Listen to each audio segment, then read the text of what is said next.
గూట్ల రాయితీ లేనోడు ఏట్ల రాయితీ ఇస్తున్నట. ఆంధ్రప్రదేశ్ ఉప ముఖ్యమంత్రిగా ఏమైనా చేయగలిగితే, ఏమైనా పీకగలిగితే అక్కడ చేయి. ఇక్కడికి వచ్చి నవనిర్మాణ సమితి పేరు మీద నువ్వు ఇక్కడ ఏదో చేసేటువంటి కార్యక్రమంలో ఇక్కడ ఎవడు సహించడానికి సిద్ధంగా లేడు.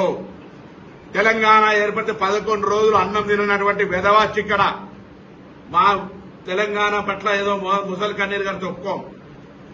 వాస్తవంగా పవన్ కళ్యాణ్ నటుడు. అది విలన్ వేషమైనా, గుండా వేషమైనా, హీరో వేషమైనా, రౌడీజమైనా, ప్రేమించే విషయమైనా, ఎంతమందిని నిజ జీవితమా సినిమా జీవితమా ఎన్ని చేసినా దట్ ఈస్ యువర్ ఇండివిజువల్.